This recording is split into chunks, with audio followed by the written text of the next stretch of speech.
What is going on, guys? In today's video, I want to go ahead and just talk about a couple of changes in the Mark 8, either good or bad. Some of them didn't make the cut from the Mark 7, and from there, kind of just put them all down in a list. And for all the potential buyers looking to get in a GTI or Golf R for the first time, or looking to upgrade from the previous generation, hopefully this video is informative.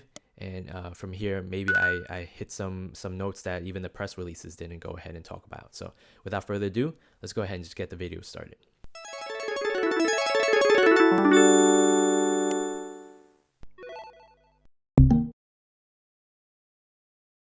Alright, so as soon as we open the door to the Mark 8, you could tell that the door handle on the Mark 8 has been completely redesigned. Now, coming from the Mark 7, I'm used to having the door handle on the side with also a little LED lighting or illuminator hidden right behind the door handle to kind of show you what to grab onto at night. I think Volkswagen's reasoning for this is that there's so much ambient lighting in the newer Mark 8 that you don't have to. There's no need for that LED lighting anymore. Or it could be cost cutting, or it could be the location where the new door handle is.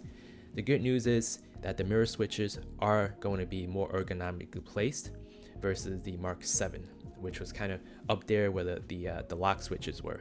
So that gives me more of a chance to go ahead and dial in your mirror positioning on your side mirrors much better than the previous generation and much easier.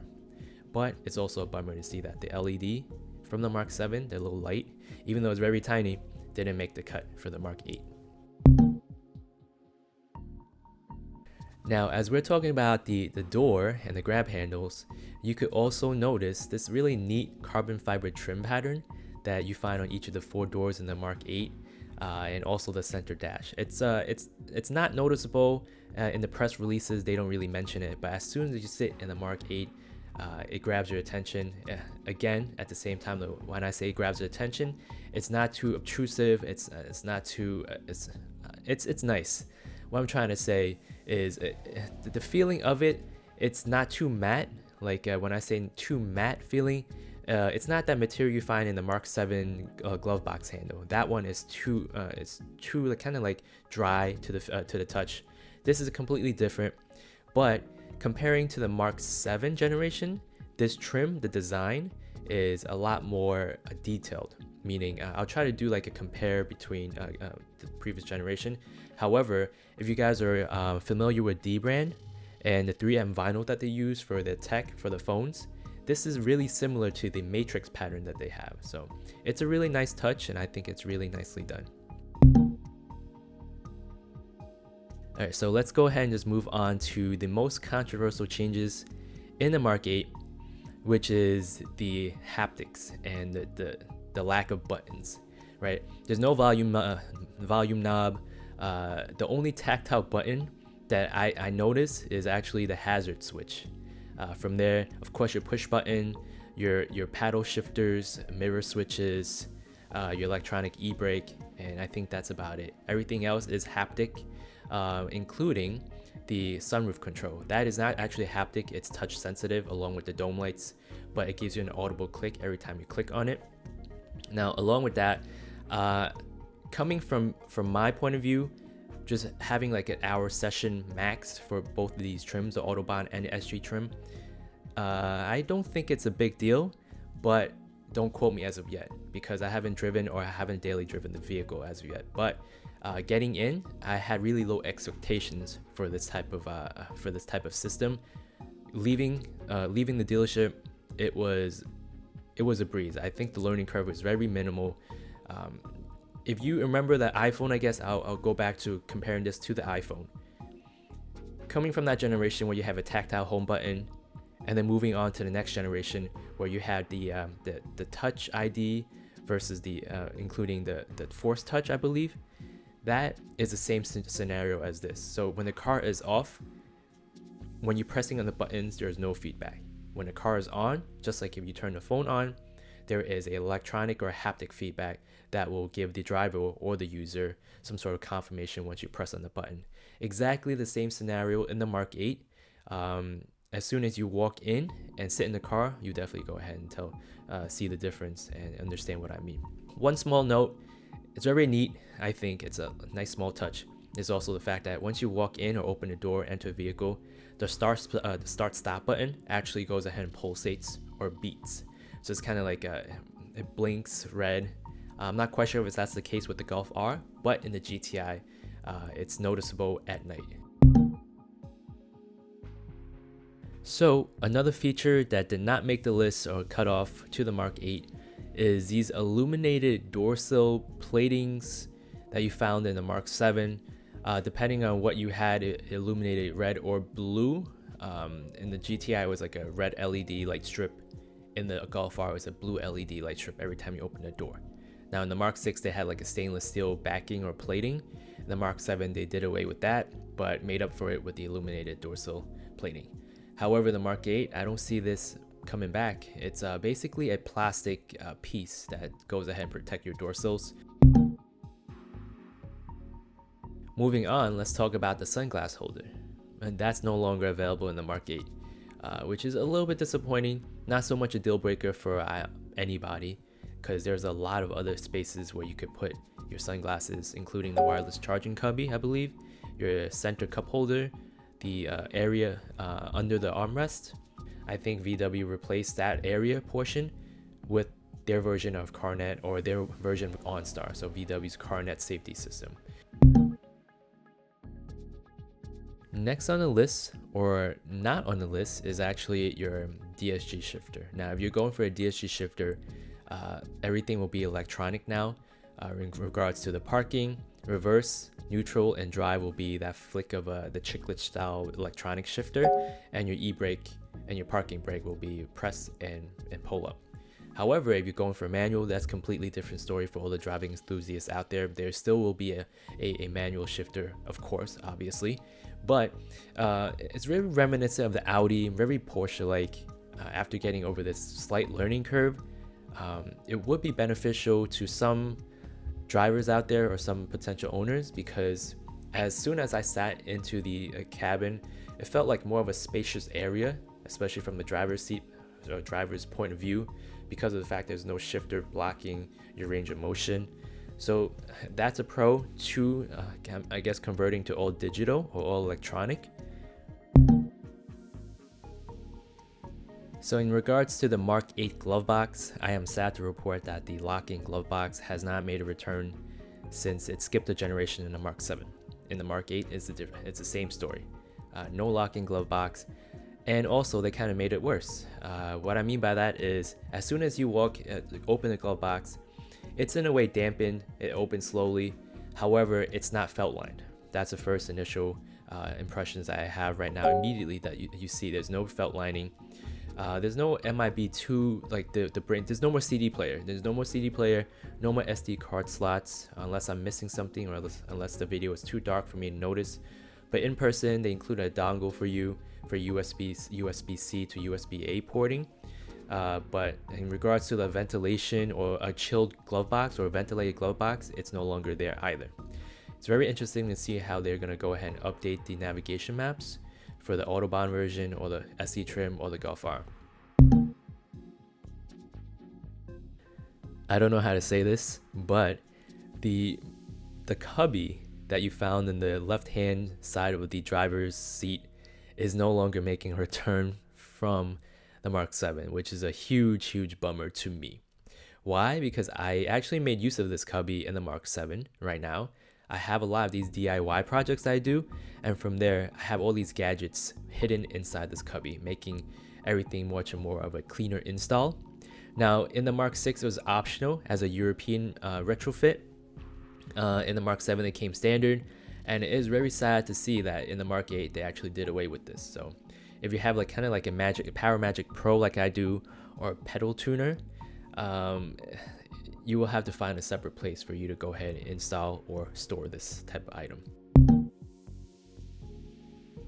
Now right under the cubby is where you find your OBD2 port.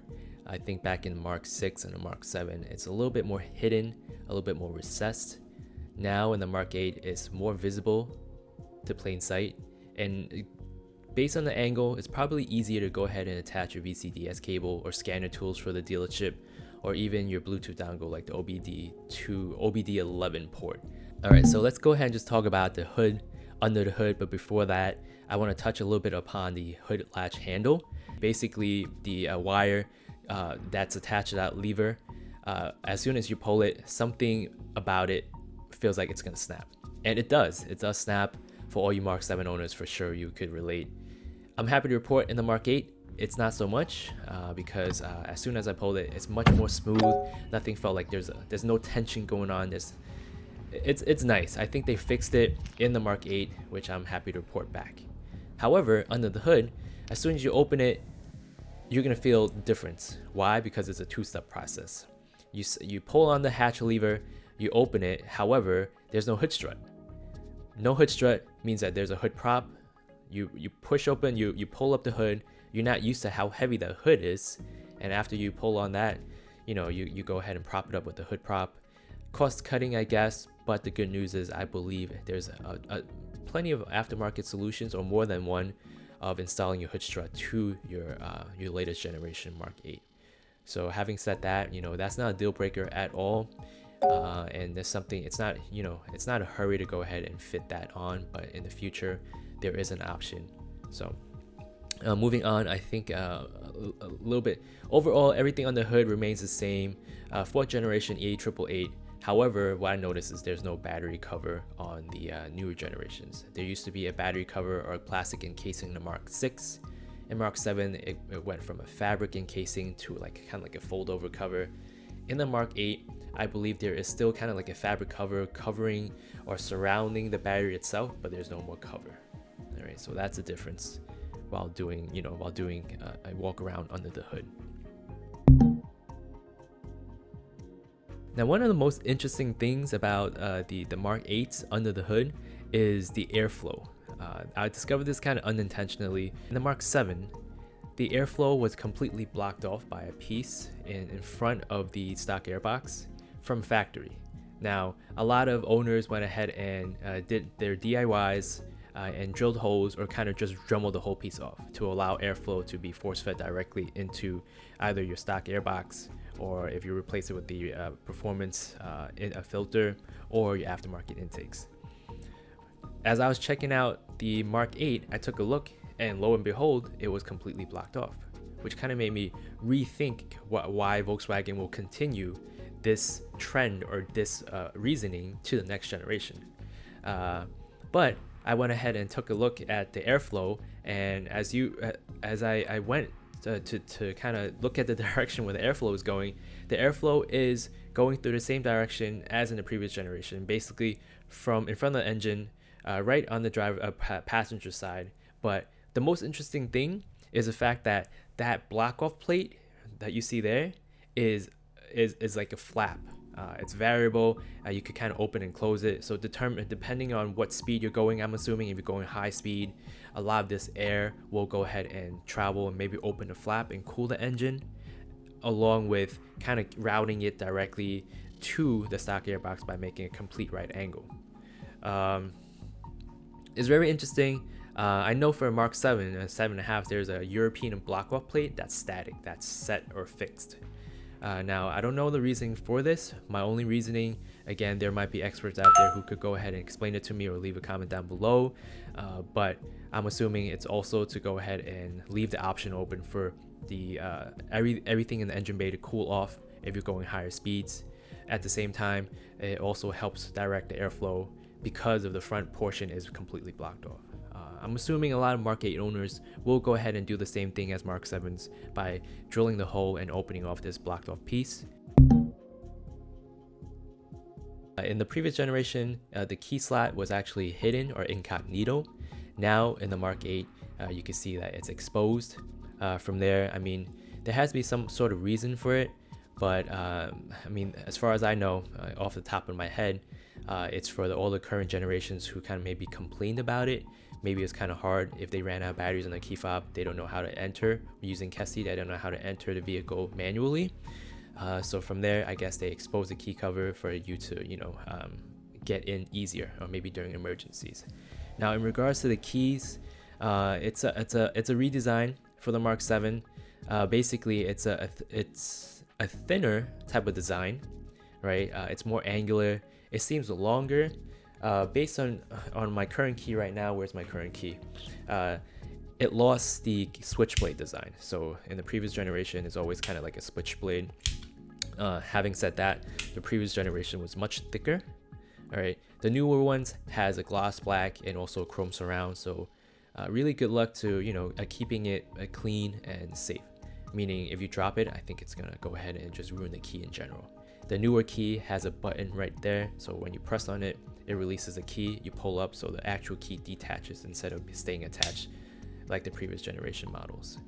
I guess if you run out of batteries, you go ahead and just detach it, pull up the key, and manually find the exposed key cover in the Mark 8, and from there put the key in the key slot, and then enter your car manually. It's nice if you opt for the Autobahn edition that they are giving you 19-inch summer performance tires with the added late rims. So these are basically approaching Gulf R territory in terms of tire size. In the previous generation Mark 7 and 7.5s, even if you opted for the Autobahn trim, you're not going to go ahead and have 19s as an option. Now I'm also kind of sad to report that for newer GTI owners, the GTI plating or the caliper plating is no longer making return. It used to be like a GTI painted logo with the plate on top. Fortunately, it's still painted red. And fortunately for the Golf R owners, for the newer generations, there will still be a R logo on the plating, in addition to a blue painted caliper versus your black ones. If you take a look at the Autobahn trim, they included this kind of like a tire well extension piece right there. It's kind of like a cladding in a way. I believe this is strictly for regulation because of the fact that the Autobahn has 19-inch rims. The 18-inch rims will not require this, but if you are driving a Golf R or a Autobahn GTI, you're going to see this kind of like a plastic extension piece.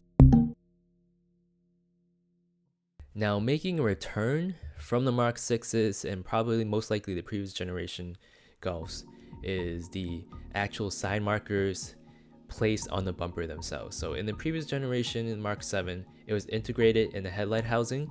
Now for the Mark 8, it's going to go ahead and make a return outside of the housing.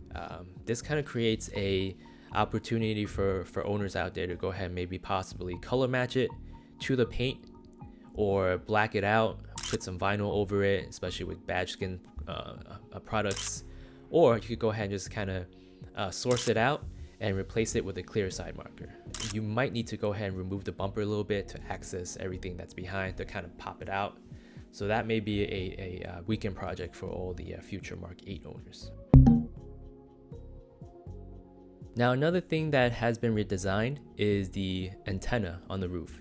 Now this looks exactly like a shark fin antenna, like how it's supposed to be.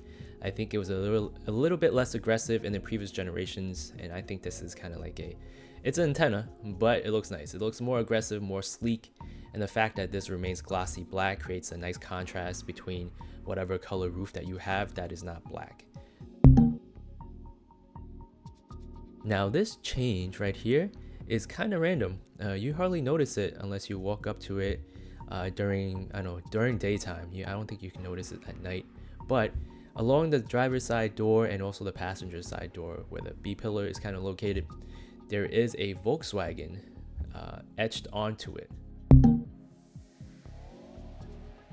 For all the current Mark 7 generation owners and Mark 7.5s, once you sit in a Mark 8, it certainly does feel like home.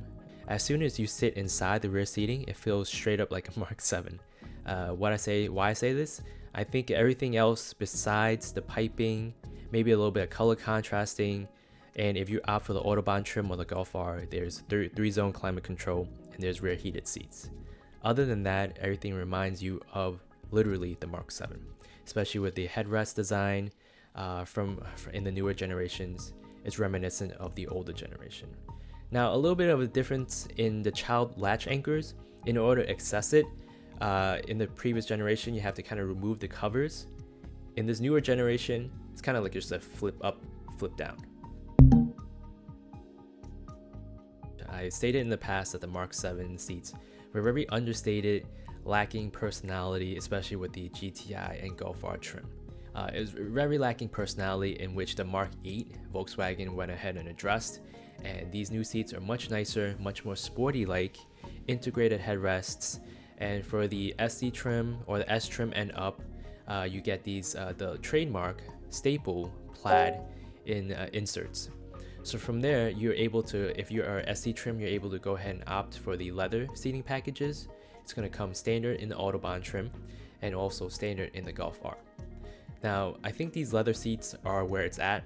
It's definitely where what impressed me the most. Meaning, not only is it heated, it's ventilated, and in my opinion, ventilated seats are not a gimmick.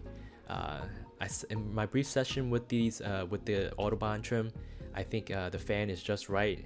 A little bit on the louder side actually, but in terms of cooling, it does a really good job. The memory function, it's not.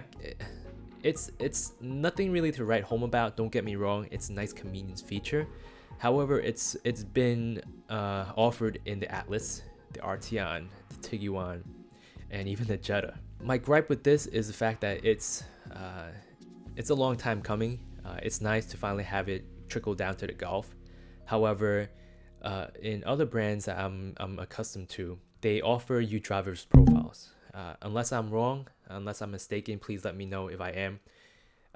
Because Golf doesn't offer you driver's profiles. If Volkswagen doesn't give us that, I think they could have offered us a setting where you could store your seating, your mirrors, everything like that into each individual key. So the cars give you two keys, two of these, I'm assuming 2 keys and 1 valet key. So other cars are able to store all these settings to the individual keys. So as soon as you get in the car or unlock the car, before you even hop in, all these memory settings are set into play. Alright guys, so this about does it for today. This is my list of all the changes, good or bad, in the Mark 8 that I thought was noteworthy to mention. If you guys are interested in a new Mark 8 and don't have a dealership nearby, or it's not available in inventory as of right now, given the times, hopefully this video was informative. If you guys are upgrading, let me know. I'm interested to see whether or not this is worth an upgrade from the previous generation Mark 7, 7.5s, or even beyond. As always, thank you for watching, and I'll see you guys in the next one. Take care.